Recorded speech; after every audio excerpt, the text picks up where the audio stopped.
I want you to comment briefly on someone like Mallam Nasir El-Rufai, who openly says, I mean, he rallied northern votes, he rallied his fellow northern governors when they were not clear. It was, and I'm sure you alluded to it also, Buhari was not open to supporting Tinubu candidature for the APC primaries. So, and I think some of them, governors, wanted the position, but Buhari didn't back any of them.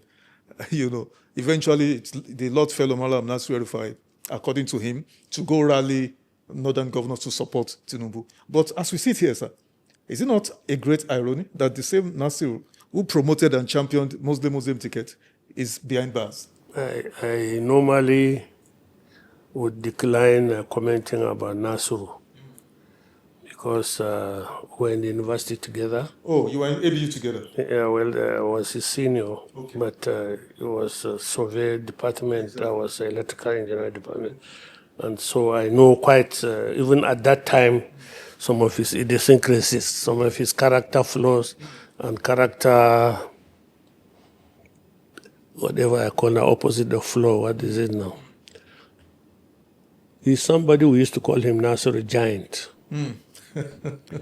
He's a small man, yes, that will want to be recognized as a giant.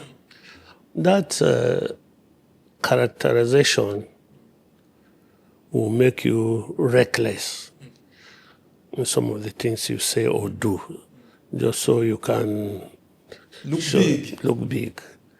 I think that is one of his character flaws. He likes to claim credit for sometimes what is not his. And when credits are his, he tends to exaggerate the influence. The influence. That is, I see him like that. These are some of the things I tell you. Everybody will tell you he brought Bola Tinubu to government or Buhari to government. When I was SGF, I used to run into people who will come to me and say, I was, for example, the director of planning and strategy in the presidential election, and you have not given me anything. Without me, Buhari would not have been president. All that type of thing.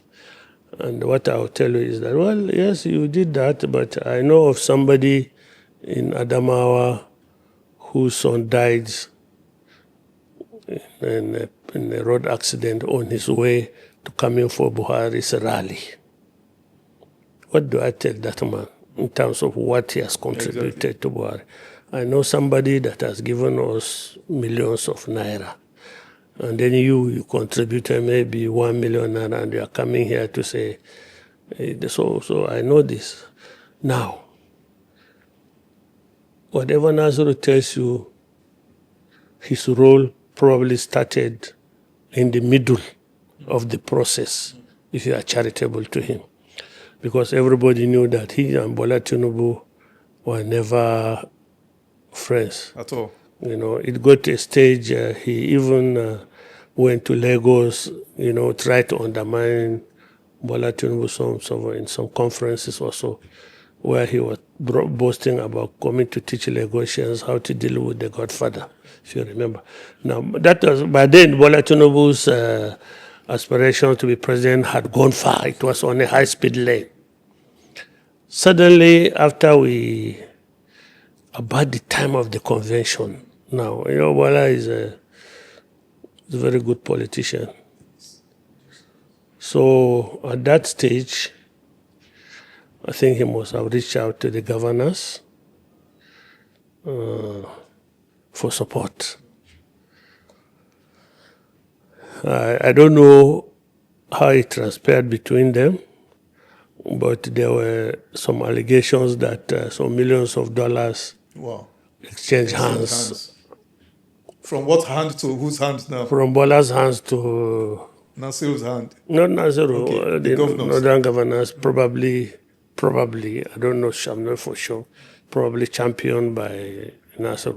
That's why when Bola says he owes nobody any obligation because he bought his money brought him there. He is probably referring to what transpired between him and the northern governors. At that stage, he now started making noises in Kaduna that Bola will be president whether people like it or not. But do you know that Bola Tinubu beat, Atiku beat Bola Tinubu in Kaduna? A very big margin. So if he cannot deliver his own state, how can he boast of having delivered the northern states to him? But that's who he is. And I believe between him and Bola, some relationship had transpired, some transactions had taken place, and he probably can claim whatever he claims. Short of Bola Tinubu himself giving us a story of what transpired, I cannot hear.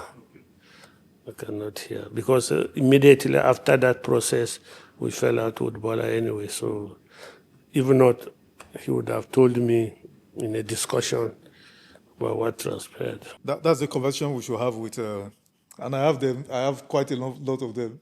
I've had excellent relationship with Fulani people. Excellent relationship. So sometimes I find it difficult to reconcile all of this, but we'll do this another time. Let's wind down, sir. El-Rufai, your former schoolmate, has been in detention now approximately 149 days on an offense that is ordinarily bailable.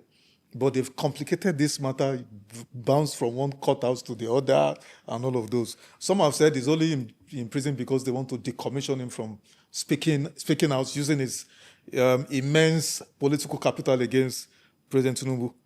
Do you think President Mallam Nasir El-Rufai is a threat to President Tinubu's re-election in 2027? No. And is that why he's in prison? Absolutely, he is not.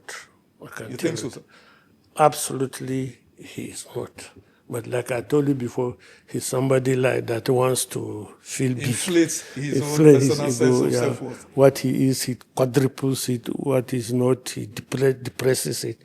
And but his influence, of course, you see, he has enormous resources, I believe, I'm sure.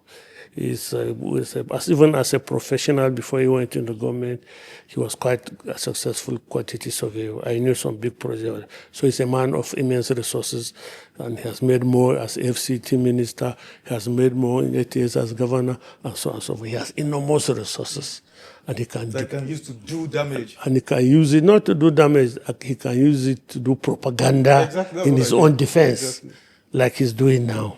I mean, it's not like a simple ordinary person like me. You catch me, I don't have money to pay journalists to propaganda against. So, but you see, I don't like to comment on it. Justice must be done, and it must be seen to have been done justly.